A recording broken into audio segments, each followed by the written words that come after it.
Future के समय में जेनेटिकली मॉडिफाइड इंसानों ने आम इंसानों को ढूंढ ढूंढ कर जान से मारना शुरू कर दिया, जिस कारण से आम इंसानों का एक बहुत ही बड़ा ग्रुप अपनी जान बचाकर 108 साल पास्ट में आ गया।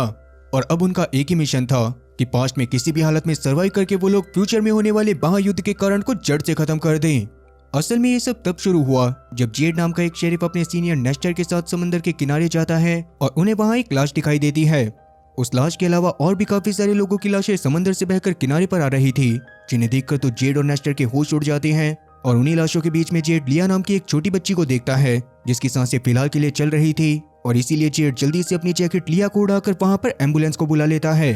इसके बाद पूरे दिन से रात तक रेस्क्यू मिशन को चलाया जाता है, जिस दौरान काफी सारे सर्वाइवर को जिंदा समंदर से बाहर निकाल लिया गया था, पर उनकी आइडेंटिटी पता ना होने के कारण उन्हें होमलेस सिक्योरिटी एजेंसी के कैंप्स में रखा जाने वाला था, और साथ ही इनके पूरे केस को होमलेस सिक्योरिटी एजेंसी वाले ही संभालने वाले थे। यही बात बताने के लिए होमलेस सिक्योरिटी एजेंसी की एक ऑफिसर एमा जेड के पास आती है और साथ ही उससे ये भी कहती है कि शहर में इन सब चीजों के बारे में खबर नहीं फैलनी चाहिए, क्योंकि इससे बहुत बड़ा बवाल हो सकता है। तब जेड भी इस पर मान जाता है और थोड़ी देर बाद नेस्टर के साथ मरे हुए लोगों के बीच में खड़ा होकर नोटिस करता है कि समंदर में से मिले किसी भी इंसान ने लाइफ जैकेट को नहीं पहना हुआ था, और ना ही अब तक उनके पास किसी शिप के गायब होने की खबर आई थी। अब यही बात काफी ज्यादा अजीब थी, क्योंकि किसी को भी समझ में नहीं आ रहा था कि आखिरकार इतने सारे लोग समंदर में पहुंचे कैसे होंगे। इसलिए इस बारे में बात करने के लिए जेड कैंप में उस छोटी बच्ची लिया के पास जाता है, जिसको सुबह उसने अपनी जैकेट देकर बचाया था। वहां वो लिया से पूछता है कि आप लोग समंदर में कैसे पहुंचे। इस पर लिया बताती है कि असल में वो अपनी माँ और इतने सारे लोगों के साथ फ्यूचर में होने वाले एक महायुद्ध से अपनी जान बचाने के लिए पास्ट की दुनिया में आई थी। ये बात सुनने के बाद तो जेड की सिट्टी पिट्टी गुल हो गई थी, लेकिन लिया के छोटा होने के कारण वो उसकी बातों पर भरोसा नहीं करता, और इसके अगले दिन एमा और उसका एक साथी सभी सर्वाइवर के बारे में जानने के लिए उनका इंटेरोगेशन करने लगता है। उस दौरान सभी सर्वाइवर का यही कहना था कि वो सब अपनी जान बचाने के लिए फ्यूचर के समय से इस समय में आए हैं, लेकिन शुरू में एमा और उसके साथी को इस बात पर बिल्कुल भी भरोसा नहीं होता। तब कोलेब नाम का एक आदमी बताता है कि फ्यूचर में जेनेटिकली मॉडिफाइड इंसान, जिन्हें एपेक्स कहा जाता है, उन्होंने आम इंसानों को धरती से खत्म करने के लिए आम इंसानों को जान से मारना शुरू कर दिया था। एपेक्स असल में ह्यूमंस का ही फ्यूचर एवोल्यूशन था, जिनके नॉर्मल ह्यूमन से बहुत ज्यादा ताकतवर होने के कारण उन्हें मारना काफी मुश्किल था, और इसीलिए कोलेब और उसके जैसे आम इंसानों को अपनी जान बचाने के लिए पास्ट के समय में आना पड़ा था। इसके बाद हैना नाम की एक लड़की एमा को बताती है कि वो अपने पिता और बाकी सर्वाइवर के साथ शिप से समंदर में मौजूद एक खास जगह पर गई थी, जहां से ही वो पास्ट में आ गई। ये बात सुनने के बाद एमा को लगता है कि अगर ये सारे लोग सच बोल रहे हैं तो उनके पास कोई टाइम मशीन भी होगी, पर असल में उन लोगों के पास ऐसा कुछ भी नहीं था, क्योंकि उन्हें बस इतना पता था कि फ्यूचर से पास्ट में जाने के लिए उन्हें कौन सी जगह पर पहुंचना है, लेकिन उस जगह पर जाने के बाद वो लोग पास्ट में कैसे आते हैं, इस बारे में किसी को कोई भी अंदाजा नहीं था। अब यही बातें सुनने के बाद एमा और उसके साथी ब्राइस को किसी की बातों पर भी भरोसा होना बंद हो जाता है, और वो लोग कैंप में से बाहर आ जाते हैं। कैंप के बाहर अब तक जेड भी पहुंच गया था, जो कि अंदर मौजूद लोगों से बातचीत करके उनकी सच्चाई के बारे में जानना चाहता था, मगर इस कैंप के अंदर बिना इजाजत के किसी भी पुलिस वाले या फिर किसी और इंसान का आना बिल्कुल मना होता है। इसीलिए एमा जेड को उन सर्वाइवर के बारे में कुछ भी ना बताकर उसे वहां से जाने के लिए कह देती है। तब जेड भी चुपचाप अपने घर में चला जाता है, जहां थोड़ी ही देर में ब्राइस उसके पास आकर उसे सभी सर्वाइवर की एक फाइल देता है। असल में उस फाइल को एमा ने ही जेड के लिए भेजा था, क्योंकि उसे जेड को इस तरह से घर भेजना अच्छा नहीं लगा होता। अब उस फाइल को पढ़ने के बाद जेड समझ जाता है कि एमा ने उस फाइल में अपनी तरफ से काफी ज्यादा चेंजेस करे हैं, और उसमें बहुत सारी इंफॉर्मेशन गायब भी है। इसीलिए वो एमा को कॉल करके इस बारे में जानने की कोशिश करता है, मगर एमा बस इतना कहती है कि बाहर के लोगों को उन सर्वाइवर के बारे में जितना कम पता चले उनके लिए उतना ही अच्छा है। इधर ड्रीस नाम की एक औरत को समंदर से मछुआरों की एक बोट ने रेस्क्यू करा था, और ड्रीस असल में लिया की माँ थी, जो उड़ते ही सबसे पहले तो उल्टियां करती है और बाद में उस समय को याद करने लगती है जब वो बाकी सारे सर्वाइवर के साथ समंदर में डूब रही थी, और लिया को बचाने के लिए उसने पानी के अंदर लिया को ऑक्सीजन देने की कोशिश करी थी। खैर प्रेजेंट टाइम में कैंप में सभी सर्वाइवर अपने आने वाले कल को लेकर बहुत ज्यादा परेशान थे, और उसी दौरान हैना रॉय नाम के एक एजेंट से उसके सनग्लासेस को मांगती है, क्योंकि हैना के हिसाब से इस समय में सूरज की किरणें आंखों में चुभ रही थी। और उसकी ऐसी बातें सुनकर रॉय उसको सनग्लासेस देने से मना कर देता है। अब पास में ही कोलेब भी लिया और कुछ और सर्वाइवर के साथ बैठा हुआ था, जहां पर रेबेका नाम की एक औरत लिया को रैबिट वाला सॉफ्ट टॉय देती है, लेकिन लिया को तो ये चीज समझ में ही नहीं आती कि रैबिट क्या होता है। इस बात को सुनकर रेबेका समझ जाती है कि अगर सर्वाइवर की बातें सच हैं तो फ्यूचर में सारे जानवर भी दुनिया से खत्म होने वाले हैं। खैर थोड़ी देर बाद एमा कोलेब को अपने पास बुलाकर बताती है कि एमा के किसी भी सीनियर को सर्वाइवर की बातों पर बिल्कुल भी भरोसा नहीं है, इसीलिए अगर सभी सर्वाइवर बाद में यहाँ पर खुलकर जीना चाहते हैं तो उन्हें कोई ना कोई ऐसा क्लू देना पड़ेगा जिससे उनकी बातों पर भरोसा करा जा सके।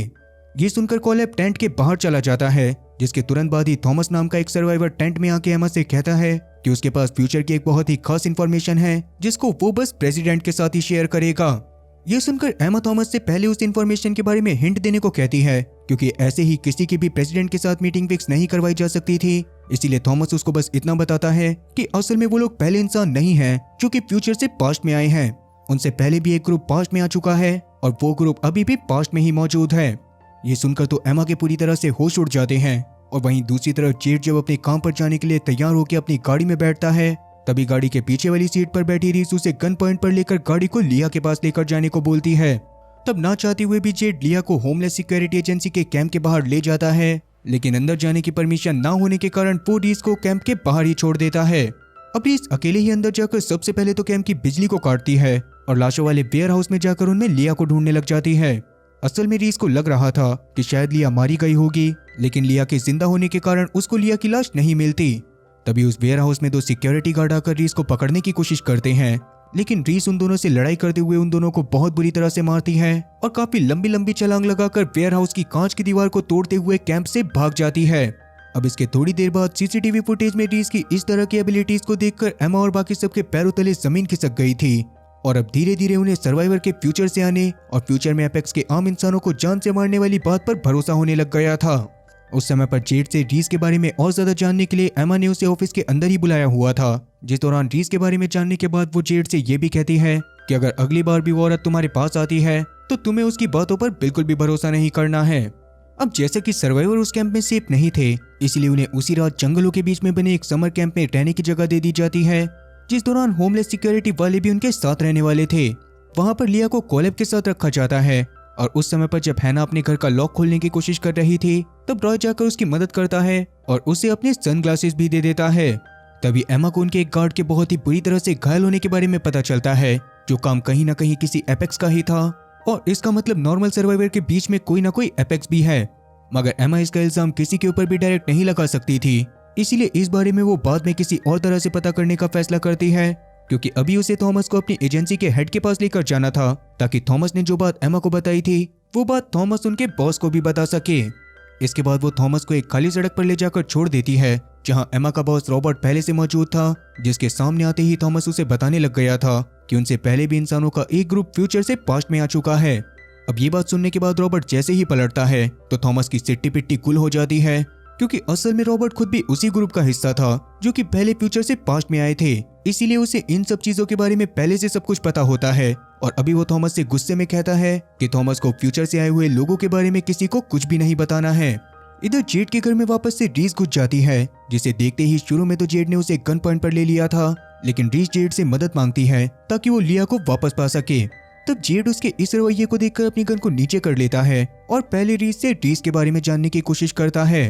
तब रीस उसको बताती है कि वो फ्यूचर से आई एक एपेक्स है, जिन्हें इंसानों के डीएनए को मॉडिफाई करके बनाया गया था, जिसके कारण वो इंसान तो है, लेकिन वो इंसानों से बेहतर होने के साथ साथ काफी ताकतवर भी है। असल में फ्यूचर के समय में इंसानों के बीच में एक बहुत ही खतरनाक वायरस फैल गया था, जिसके कारण सभी नॉर्मल इंसान मारे जा रहे थे, लेकिन एपेक्स पर उस वायरस का कोई असर नहीं होता। इसके बाद जब काफी कोशिश करने के बावजूद भी उस वायरस का एंटीडोट नहीं बनता, तो एपेक्स के लीडर फैसला करते हैं कि वो वायरस को फैलने से रोकने के लिए उन सभी इंसानों को जान से मार देंगे जो भी इस वायरस से इन्फेक्टेड है। इसी वजह से रीस और उसके एक और एपेक्स साथी को एक कैंप में भेजा जाता है, जहां पर सभी इन्फेक्टेड लोगों को रखा गया था, और वहां जाने के तुरंत बाद ही रीस और उसके साथी ने वहां मौजूद सभी लोगों को जान से मार दिया था। पर तभी रीस की नजर वहां पर मौजूद एक छोटी सी बच्ची पर भी पड़ती है जो इन्फेक्टेड नहीं थी, और इसीलिए रीस उसको जान से भी नहीं मारना चाहती थी। मगर रीस की मना करने के बावजूद भी रीस का साथी उस लड़की को भी जान से मारना चाहता था, इसीलिए रीस उल्टा अपने ही साथी को शूट करके खत्म कर देती है और उस छोटी इंसानी बच्ची को अपने साथ अपने घर में अपने पति के पास लेकर आ जाती है। तब रीस का पति उस इंसानी बच्चे को देखकर उसे पालने से मना करने लग गया था, क्योंकि वो जानता था कि अगर उनके लीडर को इस बारे में पता चलेगा तो वो उस छोटी बच्ची के साथ साथ रीस और उसके पति को भी जान से मार देंगे। इसके बावजूद रीस जैसे तैसे अपने पति को उस बच्ची को रखने के लिए मना लेती है और उसी लड़की का नाम लिया रख देती है।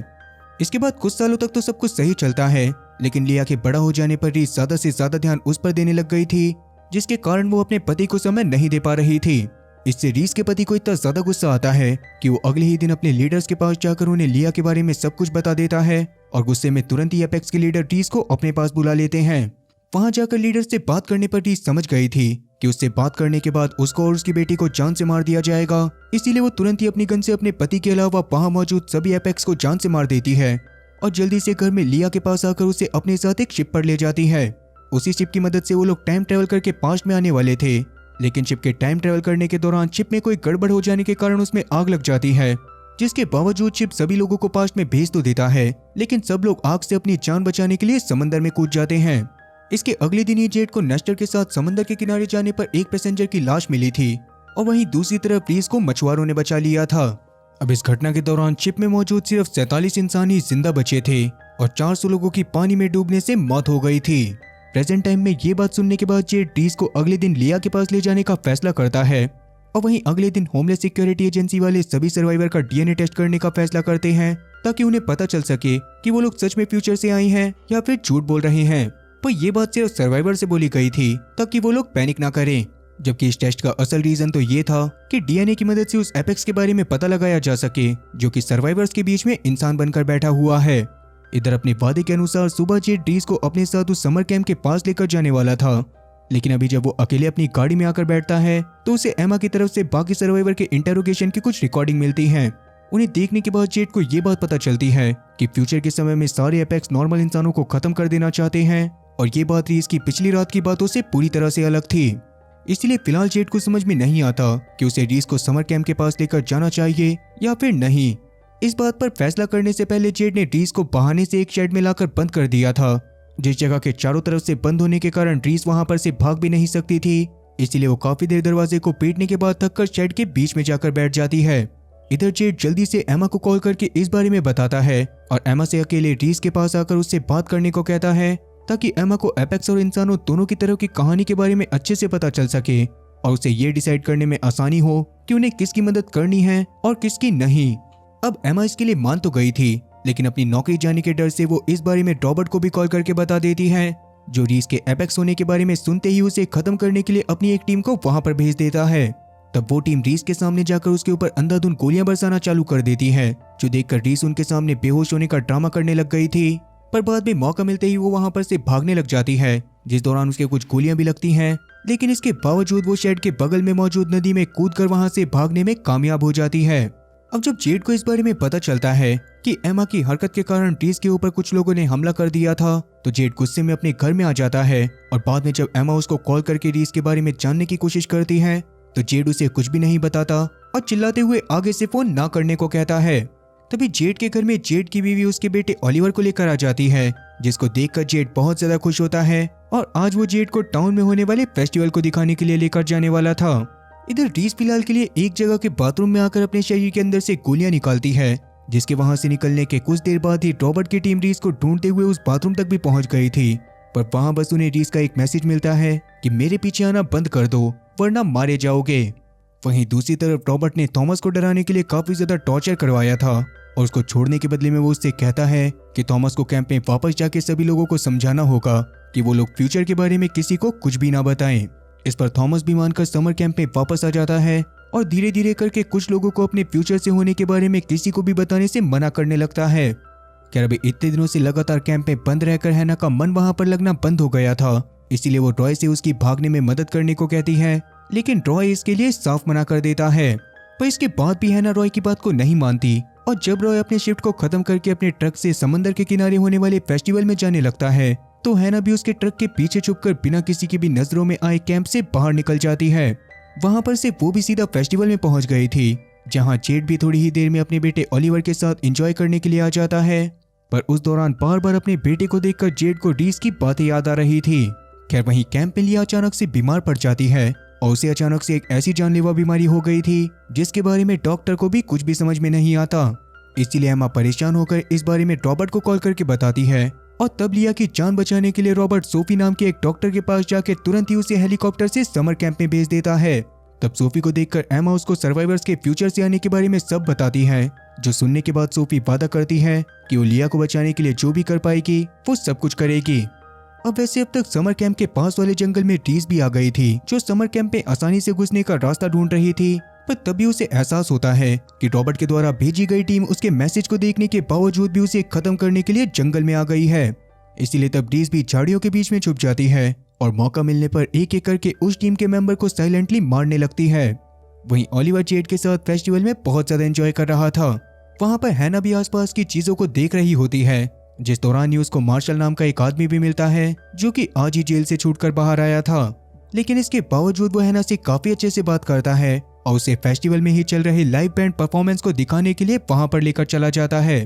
पर हैना की किस्मत खराब होने के कारण रॉय खुद भी वहीं पर मौजूद था, जिसकी नजर हैना के ऊपर पड़ते ही वो हैना को पकड़कर वापस से समर कैंप में लेकर जाने लगता है। जिस दौरान मार्शल रॉय को आम आदमी समझकर उसे रोकने की भी कोशिश करने लग गया था, लेकिन रॉय जैसे ही उसे अपना इंटेलिजेंस का बेस्ट दिखाता है तो मार्शल की बोलती बंद हो जाती है। वहीं समर कैंप में एमा एक टेंट के बाहर थॉमस को लोगों को भड़काते हुए देखती है, जिस दौरान थॉमस समर कैंप के लोगों को फ्यूचर के बारे में किसी को कुछ भी बताने से मना कर रहा था। और ये बात सुनकर एमा थोड़ी देर बाद थॉमस को अकेले में बुलाकर उससे बात करने लग जाती है। तब थॉमस ने एमा को रॉबर्ट के बारे में कुछ तो बताया था, क्योंकि थॉमस के कैंप से बाहर निकलने के तुरंत बाद ही एमा ने रॉबर्ट के ऊपर रिसर्च करना चालू कर दिया था। वहीं डॉक्टर सोफी के बहुत ज्यादा कोशिश करने के बावजूद भी लिया की हालत धीरे धीरे बिगड़ती जा रही थी और सोफी को समझ में नहीं आ रहा था कि वो लिया की जान को कैसे बचाएगी। तब रेबेका सोफी के पास आकर उसे बताती है कि अगर उन्हें रीस का डीएनए मिल जाता है तो वो लिया की बॉडी में उसको इंजेक्ट करके उसकी जान को बचा सकते हैं, क्योंकि एपेक्स हर तरह के वायरस और इन्फेक्शन से इम्यून होते थे। इस समय पर रीस ने अब तक जंगल में मौजूद रॉबर्ट की पूरी टीम को जान से मार दिया था, जिसके बाद वो उस टीम के कमांडर को भी जान से मारने के लिए उसके पास जाती है। लेकिन रीस के हमला करने से पहले कमांडर एक अल्ट्रासोनिक डिवाइस को निकालकर उससे रीस को बहुत ज्यादा तड़पाता है। इससे रीस की हालत काफी ज्यादा खराब हो गई थी, लेकिन उसके बावजूद वो जैसे तैसे खड़ी होकर कमांडर की गर्दन को तोड़ते हुए उसकी जान ले लेती है और उसके बाद वो कुछ सोचकर कमांडर की गाड़ी को सीधा फेस्टिवल की तरफ लेकर जाने लग जाती है। फेस्टिवल में अभी सभी लोग आतिशबाजी को एंजॉय कर रहे थे, मगर तभी अचानक से जेड नोटिस करता है कि ओलिवर उसके पास मौजूद नहीं है। इसीलिए वो घबराते हुए ओलिवर को ढूंढना चालू कर देता है। जिस दौरान ही जेड को कमांडर की लाश मिलती है, जिसके मुंह में एक पर्ची थी और उस पर लिखा था कि अब तुम भी मेरी तरह तड़पोगे। उसे देखकर जेड समझ जाता है कि ओलिवर को पक्का रीस ने किडनैप करा है, इसीलिए वो बहुत ज्यादा परेशान हो गया था। पर इसके थोड़ी ही देर बाद रीस खुद उसको कॉल करके कहती है कि अगर तुम ओलिवर को जिंदा वापस पाना चाहते हो तो मुझे किसी भी हालत में लिया को वापस लाके दो। अब कोई और रास्ता ना होने के कारण जेड इस पर मान जाता है और अगले दिन जबरदस्ती समर कैंप में घुसने की कोशिश करता है। उस दौरान रॉय और उसके साथियों ने जेड को बिना परमिशन अंदर आने की वजह से गिरफ्तार कर लिया था, पर तभी वहां पर एमा आकर जेड को बचा लेती है। जिसके बाद जेड एमा को रीस के ओलिवर को किडनैप करने के बारे में बताकर रीस की शर्त के बारे में बताता है, जो सुनने के बाद एमा जेड को बताती है कि लिया की हालत पहले से ही काफी ज्यादा खराब है और अगर ऐसे में जेड लिया को लेके जाने की भी कोशिश करेगा तो लिया रास्ते में ही मारी जाएगी। ये सुनने के बाद तो जेड काफी ज्यादा परेशान हो गया था, क्योंकि रीस ने उसे लिया को वापस करने के लिए आज दोपहर तक का टाइम दिया था और वो समय पूरा होने में सिर्फ 2 घंटे बचे थे। तब जेड कुछ सोचकर सोफी से उसके साथ रीस के पास चलने को कहता है, ताकि सोफी रीस को लिया की सिचुएशन के बारे में सब कुछ सच बता सके, जिससे रीस ओलिवर को छोड़ देगी और लिया को बचाने के लिए सोफी को रीस का डीएनए भी मिल जाएगा। इस पर शुरू में तो सोफी ने मना कर दिया था, पर लिया को बचाने का कोई और रास्ता ना होने के कारण वो जेड के साथ रीस के पास जाने लग जाती है। वहीं रीस तो ओलिवर को बहुत ज्यादा प्यार से ट्रीट कर रही थी, जिस दौरान वो ओलिवर को अपने साथ फिशिंग करवाने के लिए भी लेकर जाती है और उससे बातें करते हुए उसे अपनी बेटी लिया के बारे में भी बताती है, जिसके बारे में जानने के बाद ओलिवर काफी ज्यादा खुश हुआ था। वहीं गाड़ी से जेड सोफिया के साथ एक वेयर हाउस की तरफ जा रहा होता है, क्योंकि वहां पर ही 1 घंटे बाद रीस उससे मिलने के लिए आने वाली थी। और दूसरी तरफ रीस खुद भी काफी ज्यादा खुश थी, क्योंकि उसे लग रहा था कि अब वो लिया से मिल पाएगी। लेकिन टाइम पूरा होने पर जब वो वेयर हाउस में जाती है तो सोफिया उसे लिया की कंडीशन के बारे में बताते हुए उसकी फोटोज दिखाती है, जिन्हें देखने के बाद तो रीस का दिमाग खराब हो गया था और अभी उसके पास लिया की जान बचाने का सिर्फ एक ही रास्ता था कि वो सोफिया के साथ सोफिया की प्राइवेट लैब में जाकर उसे अपना डीएनए दे और सोफिया उस डीएनए की मदद से लिया के लिए दवाई बना दे। तब रीस ऐसा करने के लिए भी मान जाती है और अभी जेड रीस से ओलिवर के बारे में पूछता है, जिस पर रीस उसे कहती है कि मैंने तो वेयर हाउस में आने से पहले ही ओलिवर को तुम्हारे घर में छोड़ दिया था। ये सुनने के बाद जेड जल्दी से अपने घर में जाता है, जहां सच में ओलिवर मौजूद था, जिसको देखने के बाद जेड बहुत ज्यादा खुश होता है। असल में किसी कारण से पास्ट में जेड का उसकी बीवी के साथ डिवोर्स हो गया था, जिसके बाद उसकी बीवी ओलिवर को लेकर दूसरे घर में रहने चली गई थी, जबकि जेड को अकेले रहने के कारण ओलिवर को हर रोज बहुत ज्यादा मिस करा करता था। खैर वहीं जब से फेस्टिवल में मार्शल ने हैना को देखा था, तब से वो हैना को बहुत ज्यादा पसंद करने लग गया था, इसीलिए वो उसके बारे में पता करने का फैसला करता है। इसके लिए वो अपने एक दोस्त के साथ उसके ड्रोन को हवा में उड़ाकर समर कैंप में हैना के हालचाल देखने की कोशिश करता है, लेकिन ड्रोन के कैंप के ऊपर आने के तुरंत बाद ही एक चील ने उस पर हमला कर दिया था, जिससे ड्रोन में लगा हुआ फोन कैंप में ही गिर जाता है। अब वहीं कैंप में ही पॉल नाम का एक सर्वाइवर एक दूसरी सर्वाइवर को ड्राइंग बनाते हुए देखता है, जिन्हें देखकर पॉल उससे पूछने लग गया था कि क्या वो उसके बताए गए हुलिये की ड्राइंग को बना सकती है। इस पर वो लड़की भी मान जाती है और पॉल उसे अपनी बीवी मिया का हुलिया बताकर उसकी तस्वीर बनवाता है, जो कि पहले पास्ट में आने वाले लोगों के ग्रुप में शामिल होकर पास्ट में आ गई थी। इसके बाद पॉल मिया के स्केच को लेकर एमा के पास जाके उससे मिया को ढूंढने को कहता है, जिस पर एमा भी मान गई थी और अभी के लिए एमा पॉल से मिया के स्केच को लेकर मिया के घर के बारे में पता भी कर लेती है। पर उसके बारे में थोड़ी सी और चीजें जानने के बाद तो एमा के होश उड़ जाते हैं। इधर सोफी अब तक रीस के साथ अपनी लैब में आ गई थी, जहाँ रीस खुद ही अपनी कमर पर छोटा सा कट लगाकर सोफी को अपना ब्लड सैंपल देती है, जिसको लेने के तुरंत बाद सोफिया लिया के लिए दवाई बनाने लग गई थी। उस समय रीस लिया के साथ बिताए हुए पलों को याद करती है, पर तभी अचानक से सोफी के पास कैंप से कॉल आता है, जिससे उसे पता चलता है कि लिया की हालत धीरे धीरे और ज्यादा खराब हो रही है। ये सुनने के बाद तो रीस ने गुस्से में सोफी का गला पकड़ लिया था, लेकिन सोफी उसको समझाती है कि एक बार दवाई बनाने के बाद वो लिया को बड़े आराम से बचा लेगी। तब रीस उसके गले को छोड़ देती है और सारी चीजें सोफी के प्लान के हिसाब से ही होती हैं, क्योंकि दवाई के तैयार होने के तुरंत बाद सोफी उसे लेकर लिया के पास पहुंच गई थी, जहां जैसे ही वो दवाई को लिया की बॉडी के अंदर इंजेक्ट करती है तो उसके तुरंत बाद ही लिया धीरे धीरे ठीक होने लग जाती है। इधर एमा मिया से मिलने के लिए रात में उसके घर में चली जाती है, जहां मिया से मिलते ही एमा ने उसे पॉल के बारे में सब कुछ बता दिया था, जो सुनने के बाद मिया भी इस बात को मान लेती है कि वो खुद भी फ्यूचर से आई है। मिया के पास तो इस बात के सबूत भी थे, जिन्हें लेने के लिए मिया जैसे ही अपने कमरे में जाती है वैसे ही एमा मिया के घर में मौजूद फोटोज को देखने लगती है। तब उसे मिया और उसके दोस्तों के एक ग्रुप फोटो में रॉबर्ट भी दिखाई देता है, जिसे देखने के बाद तो एमा के पैरों तले जमीन खिसक गई थी और साथ ही उसे समझ आ गया था कि रॉबर्ट भी फ्यूचर से आया है। लेकिन अभी एमा इस बारे में कुछ कर पाती उससे पहले ही मिया पीछे से आकर उसे शूट करके खत्म कर देती है, क्योंकि मिया और उसके बाकी सारे साथी कभी भी नहीं चाहते थे कि उनके एक खास मिशन के पूरा होने से पहले उनकी सच्चाई के बारे में किसी को कुछ भी पता चले। खैर अब इसके अगले दिन जब जेड एमा को लिया के बारे में जानने के लिए कॉल करता है तो काफी सारे फोन करने के बाद भी एमा उसका फोन नहीं उठाती और इसी बात से परेशान होकर जेड नेस्टर को भी कैंप के बारे में सारी जानकारी दे देता है और उसके साथ एमा को ढूंढने की कोशिश करने लगता है।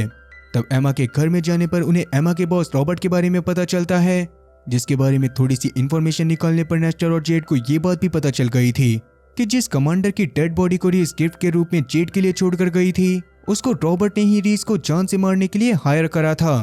ये बात जानने के बाद नेस्टर और जेड दोनों को लगने लग जाता है कि पक्का एमा के गायब होने के पीछे रॉबर्ट का हाथ है। तभी अचानक पुलिस स्टेशन में मार्शल समर कैंप में मौजूद लोगों के बारे में बताने के लिए आ जाता है, जहां उसके कुछ बताने से पहले ही वो कमांडर की फोटो को देखकर बहुत ज्यादा शॉक होता है, क्योंकि उस कमांडर की वजह से आज से 2 साल पहले मार्शल के पिता की गाड़ी का एक खतरनाक एक्सीडेंट हुआ था और उसी एक्सीडेंट में मार्शल की मां मारी गई थी। अब ऐसे पास्ट के समय में इस एक्सीडेंट के दौरान रॉबर्ट और मिया भी उस जगह पर मौजूद थे, क्योंकि वो उसी समय में फ्यूचर से अपने साथियों के साथ पास्ट में आए थे। खैर प्रेजेंट टाइम में मार्शल का ड्रोन से गिरा हुआ फोन कैंप में जाकर सीधा हैना को मिल जाता है, जिससे हैना खुद भी मार्शल को ही कॉल करके उसे धीरे धीरे कैंप और अपने बारे में सारी इन्फॉर्मेशन बताना चालू कर देती है। वहीं अब तक लिया की हालत पूरी तरह से सही हो गई थी, जिसके बाद रीस के बचे हुए थोड़े से सैंपल को सोफी अपने ब्लड के साथ मिलाकर देखती है, जिससे सोफी के खून में काफी सारे अच्छे बदलाव आने लग गए थे। असल में सोफिया को एक जानलेवा बीमारी थी, जिसको वो रीस के ब्लड सैंपल से सही करना चाहती थी और इसीलिए वो बाद में रीस का ब्लड सैंपल हासिल करने के लिए उसे अभी से मक्खन लगाना शुरू कर देती है। उसके लिए वो रीस को मिलने के लिए बाहर बुलाती है और उसे लिया के सही होने वाली फोटो दिखाकर वादा करती है कि वो जल्दी से जल्दी लिया को शहर के किसी भी हॉस्पिटल में एडमिट करवाने की कोशिश करेगी, जहां से रीस का लिया को लेकर भागना काफी ज्यादा आसान हो जाएगा। रीस भी इस पर मान जाती है और क्योंकि ऐसी सिचुएशन में उसे कुछ हथियार और बाद में अपने और लिया के लिए एक एक आइडेंटिटी की भी जरूरत पड़ने वाली थी, इसीलिए रीस तुरंत ही कुर्द नाम के एक आदमी से जाकर उसे उसके बॉस से मिलवाने को कहती है। असल में कुर्द का बॉस विक्टर हथियार बेचने के साथ साथ जाली आइडेंटिटी बनाने का भी काम करता था, इसीलिए कुर्द भी फिलहाल के लिए रीस को अपने साथ विक्टर के पास ले जाता है। उस दौरान रीस उसके सामने पैसों से भरा हुआ बैग रख देती है और जल्दी से जल्दी आइडेंटिटी बनाने को कहकर उनसे बंदूक भी मांगती है।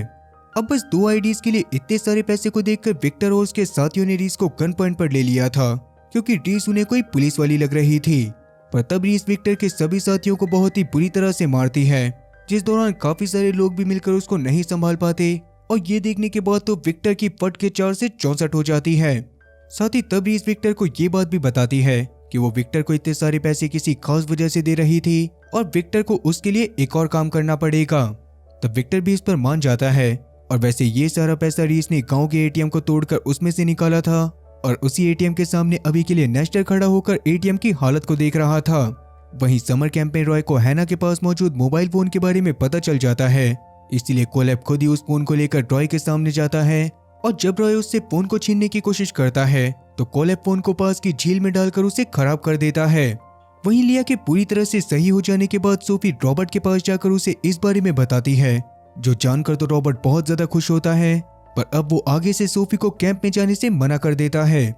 असल में रॉबर्ट ने बस सोफी को लिया को सही करवाने के लिए हायर करा था और जैसा कि अब लिया पूरी तरह से सही हो चुकी थी तो सोफी को भी कैंप में जाने की कोई भी जरूरत नहीं थी। इससे सोफी को काफी ज्यादा गुस्सा आता है क्योंकि रीस का बचा हुआ ब्लड सैंपल सोफी अपने साथ कैंप वाली लैब में लेकर गई थी और उसी को हासिल करने के लिए वो रॉबर्ट के सामने बहाने बनाती है कि उसे आखिरी बार कैंप की लैब में जाकर अपना कुछ सामान लेकर आना है। लेकिन रॉबर्ट के हिसाब से कैंप में इस्तेमाल होने वाली या फिर जाने वाली हर चीज सरकार की थी, इसीलिए अभी भी वो सोफी को कैंप में जाने की इजाजत नहीं देता। इसके बावजूद भी सोफी एक बार तो कैंप में जाने की कोशिश भी करती है, लेकिन गार्ड उसके चेक पोस्ट पर आते ही उसे वहां से भगा देते हैं। इससे इरिटेट होकर सोफी गाड़ी को तेज चलाते हुए रीस को कॉल करती है और अपनी जान बचाने के लिए उससे एक और ब्लड सैंपल देने को कहती है। लेकिन रीस ने अपने ब्लड सैंपल को इसीलिए दिया था क्योंकि उस वक्त पर उसे अपनी बेटी लिया की जान बचानी थी और उसके अलावा सोफी को किसी और से कोई फर्क भी नहीं पड़ता था। इसीलिए रीस एक बार वापस से सोफी के काम को मना कर देती है। इससे सोफी को इतना ज्यादा गुस्सा आया था कि गाड़ी चलाते हुए उसका ब्लड प्रेशर हाई होने के कारण उसे हार्ट अटैक भी आ जाता है। उस दौरान किस्मत से उसने अपनी गाड़ी को साइड में सेफली रोक लिया था, जिसके बाद वो बेहोश हो जाती है और अपनी आंखें खोलने के बाद वो अपने आप को एक हॉस्पिटल में पाती है। वहां डॉक्टर का कहना था कि अब सोफी के पास ज्यादा समय नहीं बचा है, जो बात सुनने के बाद तो सोफी और ज्यादा परेशान हो गई थी। इधर विक्टर ने अब तक रीस के लिए काफी खतरनाक हथियार के साथ साथ आइडेंटिटीज का भी जुगाड़ करवा दिया था, जिन्हें लेकर रीस फैसला करती है कि वो अगले ही दिन समर कैंप पे हमला करके लिया को किसी न किसी तरह से वहां से निकाल लाएगी। वहीं दूसरी तरफ रॉबर्ट अभी के लिए मिया और अपने बाकी सारे साथियों से एक घर में जाकर मिलता है, जहां सब लोग परेशान होकर नए लोगों के प्रेजेंट में आने के बारे में बातें करने लग गए थे, क्योंकि असल में रॉबर्ट और उसके साथियों का शुरू से यही प्लान था कि वो इंसानियत को बचाने के लिए पास्ट में रहकर फ्यूचर में एपेक्स को बनने से रोक देंगे, जिससे फ्यूचर में इंसानों को कोई भी दिक्कत नहीं होगी और वो लोग सुकून की जिंदगी काट पाएंगे। पर जैसा कि ये नए इंसान अपने फ्यूचर से आने के बारे में सभी लोगों को बता रहे थे और इससे रॉबर्ट और उसकी पूरी टीम का प्लान भी खराब हो सकता था, इसीलिए वो अपने साथियों के साथ मिलकर 47 के 47 जनों को जान से मारने का प्लान करता है और उसके साथी भी इस काम में उसकी मदद करने के लिए तुरंत तैयार हो गए थे। खैर अभी सबसे मीटिंग करने के बाद जब रॉबर्ट अपने घर की तरफ जा रहा था तो रास्ते में उसे ऑफिसर जेड अपने साथी नेस्टर के साथ रोक लेता है, क्योंकि वो रॉबर्ट से पिछले पार्ट में गायब हुई एमा के बारे में पता करना चाहता था। तब शुरू में तो होमलेस सिक्योरिटी का हेड होने के कारण रॉबर्ट ने जेड को धमकाने की कोशिश करी, मगर उस समय रॉबर्ट थोड़ा सा नशे में भी था, इसीलिए इसी बात का मुद्दा बनाकर जेड और उसके साथी ने गाड़ी की तलाशी लेना शुरू कर दिया। उस दौरान उन्हें रॉबर्ट की गाड़ी से एक पिस्टल भी मिली जिसका सीरियल नंबर मिटाया हुआ था, इसीलिए उसको देखकर जेड और नेस्टर रॉबर्ट को गिरफ्तार कर लेते हैं। तब अगले दिन रॉबर्ट को छुड़वाने के लिए मेयर कॉनवे खुद पुलिस स्टेशन में आती है, क्योंकि असल में वो खुद भी उन्हीं लोगों में से एक थी जो कि पहले के टाइम पर फ्यूचर से पास्ट में आए थे, और जैसा कि इस बार आए लोग होमलेस सिक्योरिटी एजेंसी के कैंप में ही थे, इसीलिए पहले वाले ग्रुप के लोगों के लिए रॉबर्ट का जेल से बाहर होना बहुत ज्यादा जरूरी था। पर अभी जब कॉनवे जेड से रॉबर्ट को छोड़ने को कहती है तो जेड इस पर मना कर देता है, लेकिन जेड खुद भी जानता था कि कॉनवे की और भी ऊपर तक बातचीत होने के कारण वो रॉबर्ट को ज्यादा समय तक जेल में नहीं रोक पाएगा, इसलिए वो कॉनवे के सामने रॉबर्ट को छोड़ने के लिए मान तो गया था, पर बदले में वो चाहता था कि कॉनवे समर कैंप में मौजूद लोगों को एक दिन टाउन में घूमने की परमिशन दे दे। अब जेड ने कॉनवे के सामने ये शर्त बहुत ही खास कारण की वजह से रखी थी, और साथ ही उसे ये बात भी पता थी कि समर कैंप में मौजूद लोग इतने समय से वहीं पर रहकर बहुत ही घुटा महसूस कर रहे होंगे। इस पर कॉनवे तो मान जाती है, और इधर कॉलेब समर कैंप में जेसिका से बात करते हुए उसे अपनी बेटी रेचल के बारे में बताता है। असल में रेचल खुद भी पहले वाले ग्रुप के साथ पास्ट में आ गई थी और कॉलेब पास्ट में उसे ढूंढने के लिए आया था। तभी रीस की बेटी लिया उन दोनों के पास आकर उन्हें बताती है कि हम लोगों को एक दिन के लिए बाहर घूमने की परमिशन दी गई है। ये सुनकर रेबेका को काफी ज्यादा अच्छा लगता है लेकिन कोलेब थोड़ा सा दुखी था क्योंकि पिछले पार्ट में ट्रॉय नाम के एक ऑफिसर के साथ बदतमीजी करने के कारण कोलेब का नाम उस लिस्ट में नहीं था। अब फिलहाल के लिए लिया और रेबेका एक कमरे में आते हैं जहां पर उनके अलावा बाकी सारे सर्वाइवर भी मौजूद थे और उसी दौरान एजेंट फॉस्टर सबको बताता है कि हम आज आप लोगों को अपने साथ टाउन में घुमाने के लिए लेकर जाएंगे जहां आप लोग एंजॉय कर सकते हो, लेकिन रात होने से पहले सबको हमारे साथ वापस आना पड़ेगा। इस पर सब लोग खुशी खुशी मान जाते हैं और फॉस्टर सभी को बाहर बस की तरफ भेजने लगता है। उस दौरान लिया को लेने के लिए आई रीस बाहर झाड़ियों के पीछे एक स्नाइपर लेके बैठी थी और उसने सोच रखा था कि अगर उसे लिया को वापस लाने के लिए सबको मारना भी पड़ेगा तब भी वो पीछे नहीं हटेगी। लेकिन अभी जैसे ही रीस देखती है कि सब लोग घूमने के लिए टाउन की तरफ ही जा रहे हैं तो फिलहाल के लिए वो अपने इरादे को बदलकर खुद भी टाउन में ही चली जाती है। अब इधर सभी सर्वाइवर के बस में चढ़ने के बाद फॉस्टर सबको ट्रैकिंग ब्रेसलेट पहनाता है ताकि कोई भी भागने की कोशिश ना करे। इसके थोड़ी देर बाद नायोमी नाम की एक औरत जो कि फ्यूचर से वापस आने के बाद से कैंप में कोमा में ही पड़ी थी, उसको भी होश आ जाता है और नर्स से अपने पति इलाई के बारे में पूछती है। लेकिन नर्स के हिसाब से तो इलाई नाम का कोई आदमी कैंप में मौजूद ही नहीं था और बाकी सारे लोग भी अभी के लिए टाउन में घूमने के लिए गए थे। इससे नायोमी को समझ आ जाता है कि इलाई मारा जा चुका है, इसीलिए वो दुखी होकर सबसे पहले तो एक खाली कैबिन में जाती है और नर्स से मार्कर मांगकर दीवार पर एक अजीब सी भाषा में कुछ लिखना शुरू कर देती है। इधर मार्शल को नेस्टर से इस बारे में पता चल गया था कि जल्दी ही सारे सर्वाइवर टाउन में घूमने के लिए आने वाले हैं, इसीलिए वो नेस्टर के साथ ही बस स्टॉप पर जाकर हैना का वेट करने लगता है क्योंकि वो हैना से मिलने के लिए बहुत ज्यादा बेताब था। बस के आने पर हैना भी मार्शल से मिलकर बहुत ज्यादा खुश होती है, जिसके बाद सबसे पहले तो मार्शल हैना को अपने साथ एक झील के किनारे ले जाकर उसे किस करता है और बाद में वो दोनों एक मोटर बोट से झील के दूसरी तरफ जाकर आपस में बातें करना शुरू कर देते हैं। वहीं जेड ने असल में बाकी सब लोगों को बाहर इसलिए भी बुलवाया था ताकि वो किसी तरह से लिया को रीस तक पहुंचा सके, क्योंकि पिछले पार्ट में रीस ने उसके बेटे ओलिवर को वापस कर दिया था, लेकिन जेड अपने वादे के मुताबिक लिया को उस तक नहीं पहुंचा पाया था। इसीलिए फिलहाल के लिए वो रेबेका के पास जाकर उसका ध्यान भटकाता है और चुपके से लिया को एक दुकान में भेज देता है। वहां पर एक आदमी ने लिया को एक कार्ड दिया था जिसमें एपेक्स की लैंग्वेज में कुछ लिखा हुआ था, जिसे समझकर लिया रोड पर चलते हुए एक वेल की ग्रेफिटी के पास जाती है और वहीं पास में मौजूद एक बाथरूम में घुस जाती है। अब रिया के वॉशरूम में जाते ही वॉशरूम के ऊपर मौजूद वेंटिलेशन सिस्टम से रीस ने लिया को ऊपर खींच लिया था, जिसके बाद जेड उनके पास आकर सबसे पहले तो रिया के ब्रेसलेट को उतारता है और बाद में रीस से माफी मांगते हुए उसे लिया को लेकर जाने को कहता है। तब लिया भी जेड को हक करके वहां से रीस के साथ एक गाड़ी से टाउन के बाहर जाने लग गई थी, जिस दौरान रेबेका भी उन्हें जाते हुए देख लेती है और बाद में जेड के पास आकर उससे गुस्से में कहती है कि उसने ये काम करके खुद को, रीस को और लिया को एक बहुत ही बड़ी मुसीबत में डाल दिया है। अब वैसे जेड को ये बात समझ में नहीं आती और वो इस बात पर ज्यादा ध्यान भी नहीं देता। साथ ही वो रेबेका से यही कहता है कि लिया असल में सबसे ज्यादा रीस के साथ ही सुरक्षित है। अब वहीं रात में रीस एक मोटेल में लिया के साथ रुकी थी, जहां पर पहले तो लिया को अपनी और लिया की आईडी दिखाती है जो उसने पिछले पार्ट में विक्टर से बनवाई थी। इसके अलावा रीस के पास कैंप में मौजूद बाकी सब लोगों के लिए भी आईडीज थी, जिससे वो लोग भी बड़े आराम से अपनी जिंदगी को नॉर्मल इंसानों की तरह इस दुनिया में काट सकते थे। और असल में उन लोगों के लिए भी आईडी बनवाना यही वो दूसरा काम था जो रीस ने विक्टर से इतने सारे पैसे के बदले में करने को कहा था। अब कहीं ना कहीं रीस ने लिया को बहुत ही स्मूथ तरह से बचा लिया था और साथ ही अब तक उसे कोई ढूंढने के लिए भी नहीं आया था, इसीलिए रीस को थोड़ा सा अजीब सा लगने लग जाता है। इसीलिए कुछ सोचकर वो जल्दी से लिया के पास मौजूद रैबिट वाले खिलौने को देखती है तो उसके पूरी तरह से होश उड़ जाते हैं। असल में उस खिलौने के अंदर होमलेस सिक्योरिटी एजेंसी वालों ने पहले से एक ट्रैकर लगाया हुआ था, जिसे देखकर रीस समझ गई थी कि अब वो लोग कभी भी उन्हें पकड़ने के लिए इस मोटेल में आ जाएंगे। इसीलिए जल्दी से वो तुरंत ही खिलौने को मोटेल में ही छोड़कर लिया को गाड़ी में बिठाती है और वहां से दूर जाने लग जाती है। लेकिन उसी दौरान रास्ते में उसकी गाड़ी का टायर फट गया था और अचानक से होमलेस सिक्योरिटी एजेंसी की काफी सारी गाड़ियों ने आकर रीस की गाड़ी को चारों तरफ से घेर लिया था, जिसके बाद वो रीस के ऊपर हमला करके जैसे तैसे उसको बेहोश कर देते हैं। और बाद में रीस की आंख खुलने पर वो खुद को एक लैब में पाती है जहां एक मशीन से उसके हाथ पैर और शरीर को जकड़ कर रखा गया था।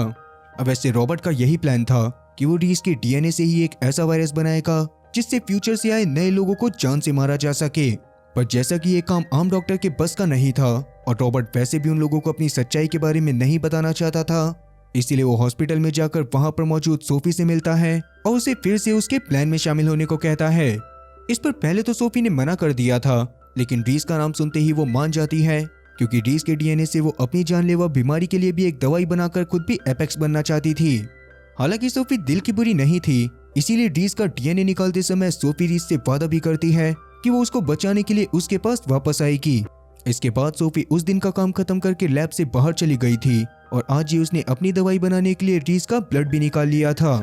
इधर अब तक टाउन के लोगों को भी समर कैंप में मौजूद लोगों के बारे में पता चल जाता है और वो लोग नहीं चाहते थे कि किसी भी इंसान को इस तरह से कैद करके कैंपों में रखा जाए। इसलिए वो सारे के सारे इकट्ठे होकर कैंप के बाहर पहुंच जाते हैं और वहां पर धरना देना शुरू कर देते हैं। तब उन लोगों को शांत करवाने के लिए जेड और नेस्टर को कुछ लोगों को गिरफ्तार भी करना पड़ता है। और अब जैसा कि जेड ने होमलेस सिक्योरिटी एजेंसी वालों की मदद करी थी, इसीलिए उसे भी कैंप में आने जाने की परमिशन मिल जाती है। इसका ही फायदा उठाकर जेड एमा के बारे में खोजबीन करना शुरू कर देता है, जिससे धीरे धीरे उसे समझ में आ गया था कि कहीं ना कहीं एमा की मौत हो चुकी है। इधर रॉबर्ट के ऊपर पब्लिक काफी ज्यादा प्रेशर बना रही थी ताकि उन्हें पता चल सके कि समर कैंप में रहने वाले लोग कौन हैं। तब उन लोगों को शांत करवाने के लिए रॉबर्ट एक प्लान बनाता है और फॉस्टर को कॉल करके मिया के हस्बैंड पॉल को हेडक्वार्टर में लाने को कहता है। साथ ही उसने फॉस्टर से यह भी कह दिया था कि फॉस्टर जेड को कैंप में न आने दे और इस पर फॉस्टर भी मानकर जेड को वहां पर से जाने को कहता है, जो सुनकर जेड बिना कोई भी आर्ग्यूमेंट करे कैंप से बाहर निकल गया था। खैर अब इसके थोड़ी देर बाद जब ऑफिसर फॉस्टर मिया के हस्बैंड पॉल को लेकर हेडक्वार्टर में पहुंचता है तो मिया खुद इंटरोगेशन रूम में पॉल के पास जाकर उससे बहुत प्यार से बात करती है और कहती है कि उन्हें दुनिया को बचाने के लिए एक बहुत ही जरूरी काम करना है, जिसके लिए पॉल को एक स्क्रिप्ट रीड करते हुए एक वीडियो बनवानी पड़ेगी और मिशन के पूरा होने के बाद मिया और पॉल एक दूसरे के साथ खुशी खुशी रहेंगे। ये बात सुनते ही पॉल इस पर मान गया था और असल में मिया ने पॉल को जो स्क्रिप्ट दी थी उसके हिसाब से पॉल को वीडियो में कहना था कि हम लोगों ने पहले झूठ कहा था कि हम लोग फ्यूचर से आए हैं, जबकि सच्चाई तो ये है कि हम लोग एक ऐसे कल्ट का हिस्सा हैं जिससे इंसानों को बहुत ज्यादा खतरा है। इसीलिए हमारे बारे में पता चलने पर हमें कैंप में रखा गया था और सरकार हमें बाहर जाने की परमिशन नहीं दे रही थी। अब ये सब मिया ने इसीलिए करा था ताकि जब आम लोगों के कारण पानी सर से ऊपर चला जाए तो ऑनलाइन इस वीडियो को सर्कुलेट करके आम लोगों को रोका जा सके।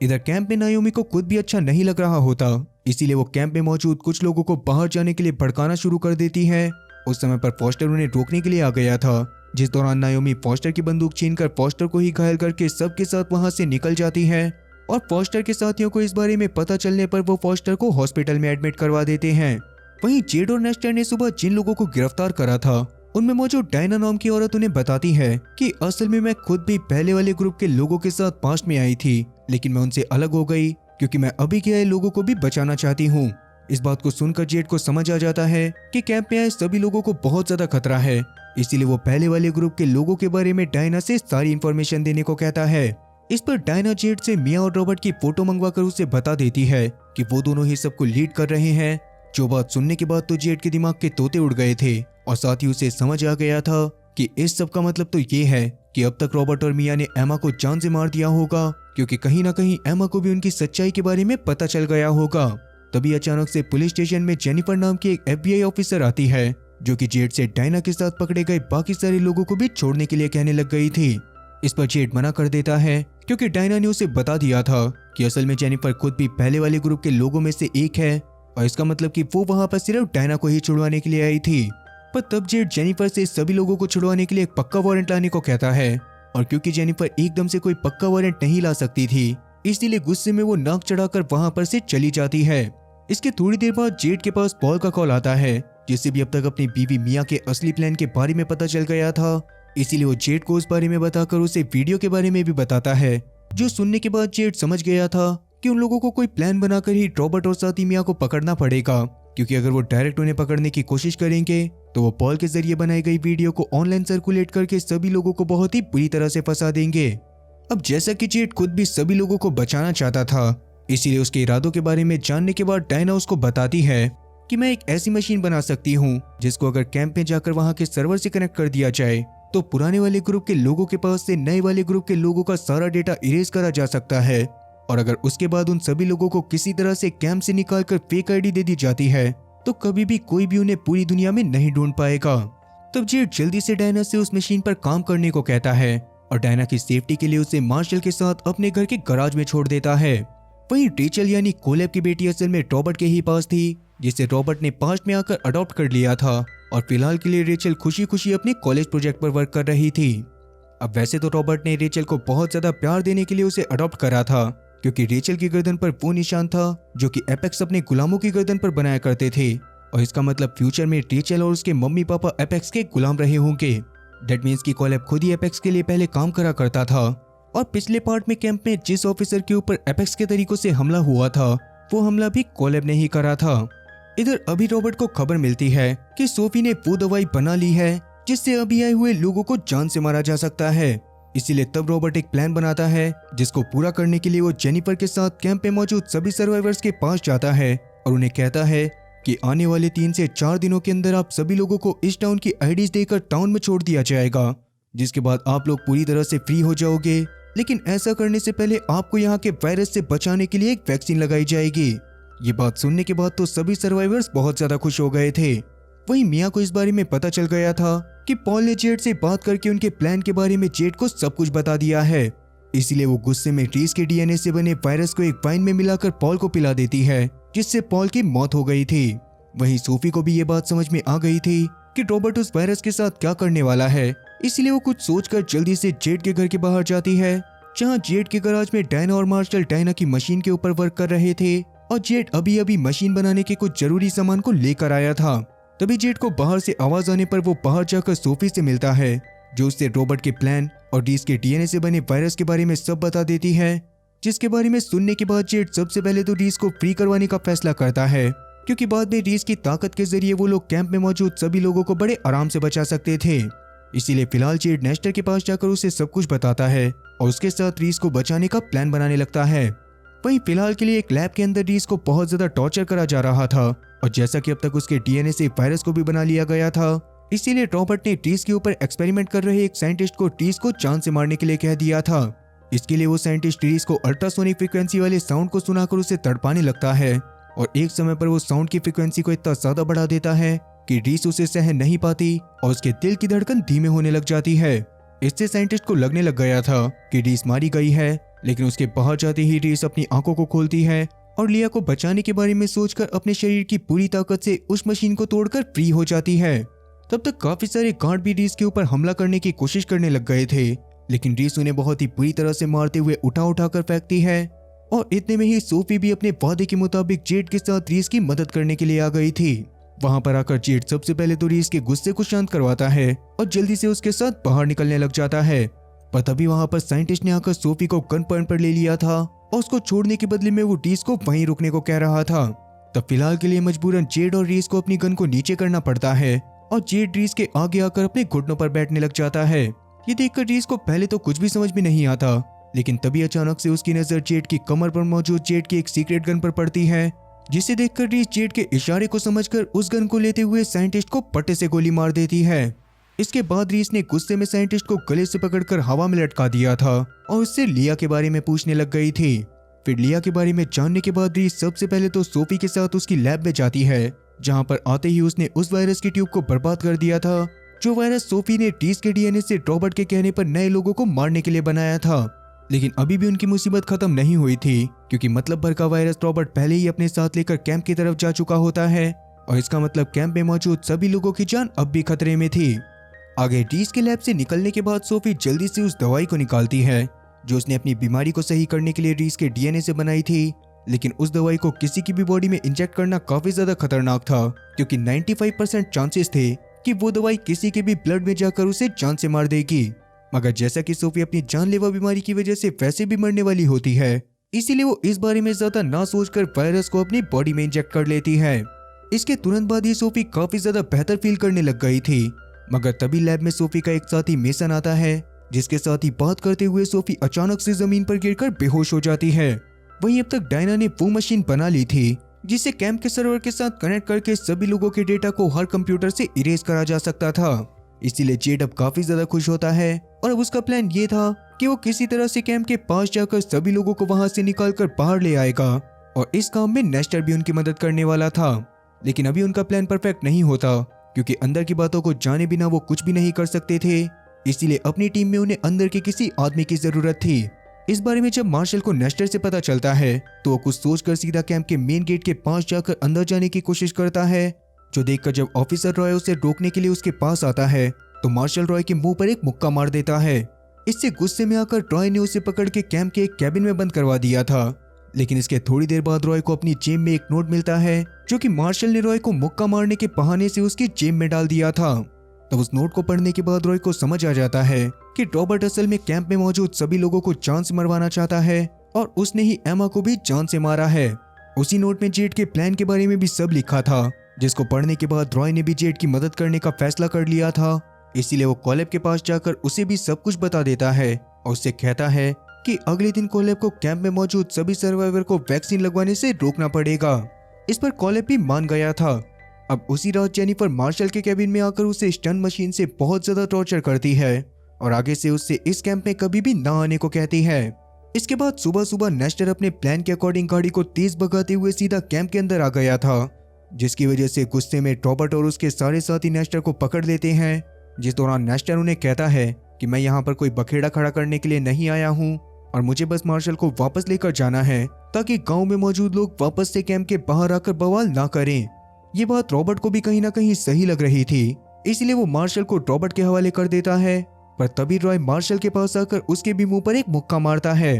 उस दौरान रॉय ने भी मार्शल को बहाने से मारकर उसके हाथ में एक पर्ची दे दी थी, जिसको छुपाने के बाद मार्शल वहां पर से नेस्टर के साथ जाने लग जाता है। अब वैसे इस दौरान रीज भी नेस्टर की गाड़ी के नीचे छुपकर कैंप के अंदर आ गई थी, जो किसी तरह से सभी लोगों से छुपकर बाद में रॉय और साथी कोलेब से जाकर मिलती है और सभी लोगों को बचाने के प्लान के बारे में डिस्कस करने लगती है। तब अपने प्लान के अकॉर्डिंग वो लोग सभी गार्ड्स को धीरे धीरे बेहोश करके एक कमरे में बंद करने लग गए थे। पर जल्दी ही इस बारे में रॉबर्ट को पता चल जाता है और कहीं ना कहीं उसे ये सारा काम जेड का लग रहा था। तब रॉबर्ट सबसे पहले तो अपने साथियों से कैंप में मौजूद लोगों को किसी सेफ प्लेस पर लेकर जाने को कहता है, पर जब वो लोग एक एक करके सब लोगों के कैबिन में जाते हैं तो कहीं पर भी उन्हें कोई भी सर्वाइवर नहीं मिलता। इससे परेशान होकर रॉबर्ट जेड को ही ढूंढने में लग गया था, जबकि सभी सर्वाइवर से कोलेब पहले ही बात करके उन्हें अपने साथ नायोमी के कैंप में छुपाने के लिए ले गया था और वो लोग अभी भी वहीं पर छुपे हुए थे। अब रात होने तक वो सभी लोग वहीं पर छुपे रहते हैं और रात होते ही जेड सीधा मार्शल और साथ ही नेस्टर के साथ कैंप की फेंसिंग के पास आता है। लेकिन वो लोग फेंसिंग को डायरेक्ट नहीं छू सकते थे, क्योंकि उन फेंसिंग में तेज वोल्टेज वाले करंट को छोड़ा गया था, जिसको बस छूने मात्र से किसी भी इंसान की मौत हो सकती थी। पर जैसा कि जॉय उन लोगों के साथ ही मिला हुआ था, इसीलिए वो अंदर से ही कैंप के पूरे सिस्टम पर पावर कट लगा देता है। तब नेस्टर फेंसिंग को काटकर मार्शल और जेड के साथ कैंप के अंदर आ जाता है, जहां पर जाकर वो तीनों सबसे पहले तो सभी लोगों को रेस्क्यू करके कैंप से बाहर निकालने लग जाते हैं और उसी बीच जेड डायना के बनाए गए डिवाइस को लेकर सर्वर रूम की तरफ जाने लग जाता है। इधर अब तक रॉय की गद्दारी के बारे में रॉबर्ट को पता चल गया था, इसीलिए रॉबर्ट रॉय को एक कमरे में बुलाकर उसे बहुत ज्यादा टॉर्चर करवाने लग जाता है। पर उसी दौरान रॉय की आवाज को सुनकर जेड पहले रॉय को बचाने के लिए आ गया था। पर जैसा कि अभी जेनिफर ने रॉय की कनपट्टी के ऊपर गन रखी हुई थी, इसीलिए ना चाहते हुए भी जेड को अपनी गन को नीचे रखना पड़ता है। पर काफी देर तक कुछ सोचने के बाद जेड सीधा रॉबर्ट से बात करने लग जाता है। तब बातों बातों में ही जेड ने रॉबर्ट को ये बात रियलाइज करवा दी थी कि अगर रॉबर्ट अपने साथियों के साथ इतने बड़े सफर को तय करके फ्यूचर में होने वाले वॉर को रोकने के लिए पास्ट में आया था, तो उसे खुद इतना ज्यादा जल्लाद नहीं होना चाहिए कि वो इतने सारे निर्दोष लोगों को जान से मार दे, जो कि खुद भी उसी की तरह अपनी जान बचाने के लिए फ्यूचर से पास्ट में आए थे। और कहीं ना कहीं रॉबर्ट को भी ये बात समझ आ गई थी, लेकिन जेनिफर अभी भी उन सभी लोगों को खत्म करने की बात पर अड़ी हुई थी, जिससे गुस्से में आकर रॉबर्ट खुद ही उसको शूट करके खत्म कर देता है और जेड से डायना के डिवाइस को सर्वर रूम के पास ले जाकर उसमें मौजूद सभी लोगों के डेटा को इरेज करने को कहता है। इधर बाकी सारे लोग भी अब तक कैंप से बाहर आकर बहुत ज्यादा खुश थे, जिसके अगले दिन जेड को कोर्ट में बुलाया जाता है, क्योंकि रॉबर्ट की अच्छाई को देखने के बाद उसने रॉबर्ट को गिरफ्तार ना करके उसे वहां पर से जाने दिया था। अभी के लिए तो जेड को लग रहा था कि शायद उसे सस्पेंड कर दिया जाएगा, लेकिन जेड अभी जैसे तैसे अपनी बातों से जजेस को कन्विंस कर लेता है और बाद में वहां पर से सभी सर्वाइवर के पास जाकर उन्हें उनकी नई आईडीज देता है। इसके बाद रीज भी वहां पर से उसको अलविदा कह के लिया के साथ निकल गई थी और इधर अब तक कोलेब को रॉबर्ट की वजह से उसकी बेटी के बारे में भी पता चल गया था, जिससे मिलने के लिए कोलेब सीधा रेचल की यूनिवर्सिटी में पहुंच जाता है और रेचल भी उसको इतने सालों बाद देखकर बहुत ज्यादा खुश होती है। इसी तरह से बाकी सारे सर्वाइवर भी आईडीज मिलने के बाद देश के अलग अलग कोने में चले गए थे, जिनका पता अब किसी को कभी भी नहीं लगने वाला था। पर वहीं दूसरी तरफ जब मिया को रॉबर्ट की हरकत के बारे में पता चलता है, तो वो गुस्से में अपने एक साथी ड्रू से सोफी के बारे में पता करने को कहती है, जो कि उस दवाई को लेने के बाद से एक हॉस्पिटल में कोमा में पड़ी हुई थी। ड्रू को जल्दी ही सोफी की कंडीशन को देखने के बाद पता चल गया था कि वो एक एपेक्स बनने वाली है, इसीलिए वो हॉस्पिटल में जाकर सीधा उसको जान से मारने की कोशिश करता है, मगर उसके ऐसा करने से पहले ही सोफी को होश आ जाता है और वो उल्टा ड्रू को ही बहुत बेरहमी से जान से मारने के बाद हॉस्पिटल से पूरे टेंशन में बाहर निकल जाती है। खैर अब वैसे तो चारों तरफ शांति हो गई थी, मगर सोफी आगे चलकर शायद सभी लोगों के लिए मुसीबत खड़ी कर सकती है। हालांकि अपने अच्छे होने की वजह से वो ऐसा करेगी तो नहीं, पर भगवान जाने कब क्या हो जाए। बाकी अगर ऐसा कुछ होता भी है तो भी मैं इस सीरीज की आगे की कहानी को कंटिन्यू नहीं कर पाऊंगा, क्योंकि ये इस सीरीज के फर्स्ट सीजन का लास्ट पार्ट था और इसका सेकंड सीजन डायरेक्टर ने कभी बनाया ही नहीं। अब वैसे इसके आगे मुझे कौन सी सीरीज एक्सप्लेन करनी चाहिए, कमेंट सेक्शन में इस बारे में जरूर बताना। बाकी उम्मीद है कि आप लोगों को मेरी एक्सप्लेनेशन वीडियो पसंद आई होगी, और अगर एक्सप्लेनेशन वीडियो पसंद आई हो तो चैनल को सब्सक्राइब करना और बेल नोटिफिकेशन को ऑल पर सिलेक्ट करना, और साथ ही वीडियो को भी लाइक करना। मैं ऐसी ही और मजेदार एक्सप्लेनेशन वीडियोस लेकर आता रहूंगा। खैर तब तक के लिए टाटा और गुड बाय।